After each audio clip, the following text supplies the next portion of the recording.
Okay, this is Orlando Wilson, and in this video slash podcast, because we got them going out in both formats now, I'm going to answer a question I was sent.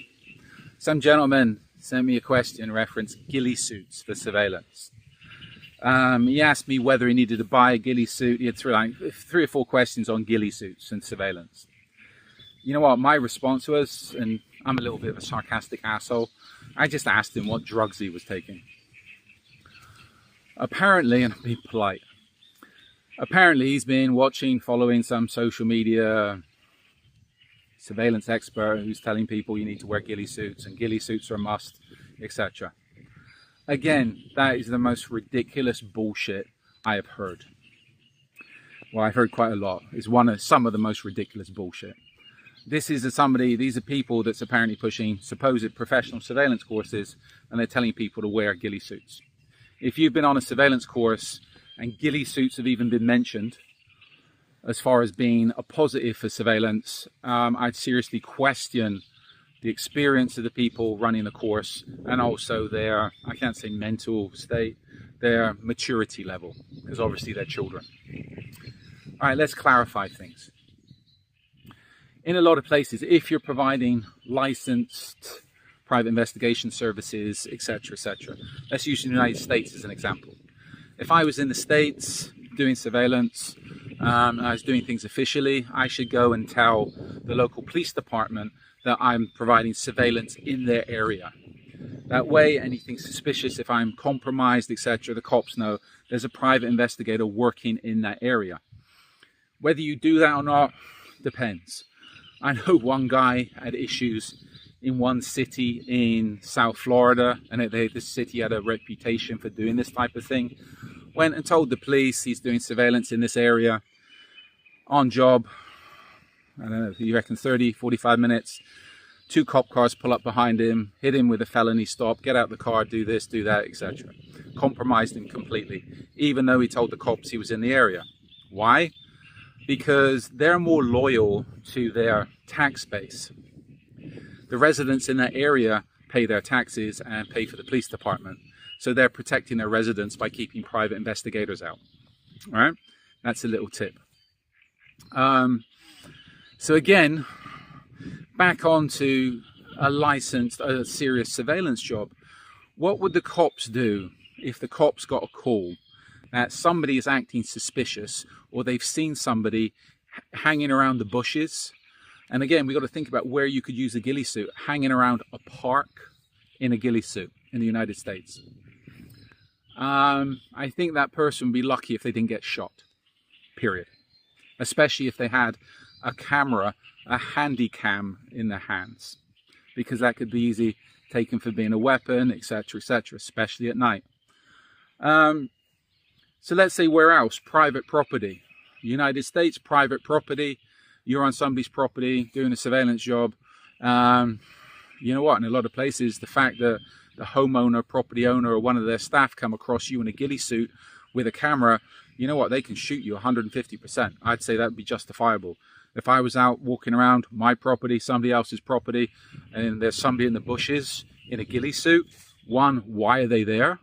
And 2, bang, bang. I'm shooting first, asking questions later, because I'd be in fear for my safety, especially if I saw a handy cam, because to me it could be a firearm, etc. So this is where wearing ghillie suits, I would say from a personal safety perspective, United States, you're looking to get shot. In Europe, where people aren't so trigger happy, the laws are a little bit more totalitarian as far as use of force. You're caught. Where could you wear the ghillie suit? On private property, then you're trespassing. And again, in a park, the cops will be called on you, and what? These days, if you're videoed, you'll be on the local news, to say the least. I can't think of any reason why anybody would be walking around in a ghillie suit. And if you're providing surveillance services, you always got to think about the risk of being compromised. And you need a cover story for why you're there doing the surveillance. It's one thing if you're in the military and police and there's an issue, you're compromised, you flash a badge, you flash an ID card, you know what, everybody's your friend. The authorities are your friend.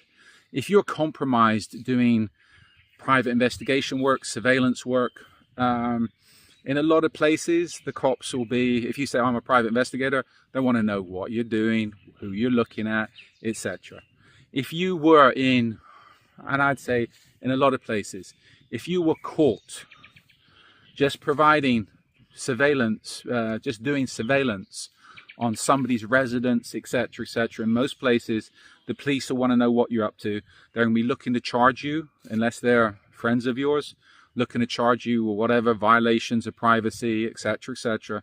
And no doubt they'd be going and checking with the homeowners in that area to ensure the houses have not been broken into, nothing's gone missing, you haven't been doing anything suspicious. Because again, everybody's suspicious of private investigators. Especially if they're wearing a fucking ghillie suit, right?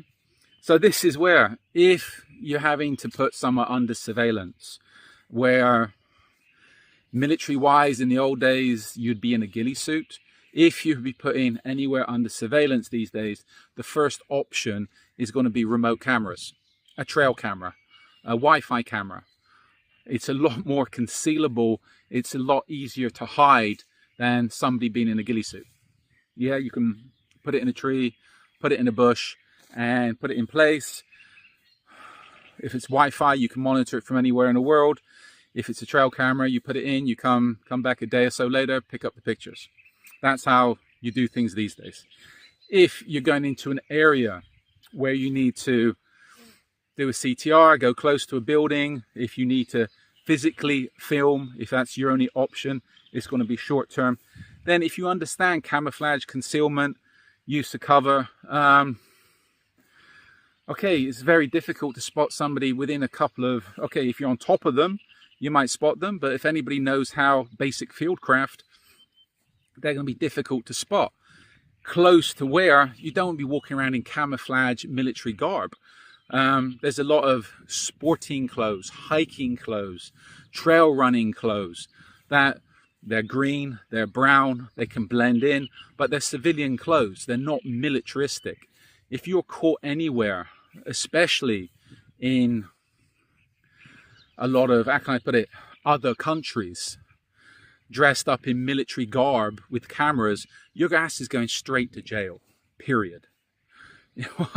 If you're caught in parts of Africa dressed up in a ghillie suit, they'll think you're a dodgy witch doctor and they'll end up executing you. So this is where, if you understand camouflage concealment, there's plenty of clothes out there that can help you blend into the environment. And if you're compromised, you know what? You're out hiking, you're out jogging, you're out doing something. It's you jumped into bushes because you need to go to the bathroom or something. You're not there being Mr. Tactical in a ghillie suit doing surveillance. So I hope this clarifies a few points on how ridiculous it is if you, well, for people to think and people to train in ghillie suits for surveillance. I've spoken to a few people about this, and I think the only logical reason, the best cover story we could come up with why somebody would want to wear a ghillie suit is they have some type of sexual fetish. They like to go into the only cover story that I think would possibly pass with anybody, with the police, etc., is this person has some type of fetish. They like to go into the woods, into the bushes, in their ghillie suit, and video themselves jerking off. That might pass. But apart from that, there's absolutely no reason to be wearing a ghillie suit, owning a ghillie suit for surveillance, investigations, etc. So I hope this clarifies a few points. In the meantime, follow me along on social media because I have an array of videos up on surveillance, investigations, close protections, etc. We've got a lot of articles up. I've got an array of books on Amazon. So follow us along. Our main platforms were up on Instagram, YouTube, and LinkedIn. And if you connect with me, you got any questions, feel free to reach out to me. In the meantime, keep it real. That's what I can say, really. Keep it real. Don't believe the vast majority of the things you see on social media. A lot of people like to get dressed up and play soldier and look tactical, etc. That's okay in their little worlds. But in the big world, if you're serious about providing serious close protection, investigation services, etc., you're just going to be made to look an idiot and possibly end up getting arrested. So, and that's things you don't want. So be good, stay safe, stay out of trouble.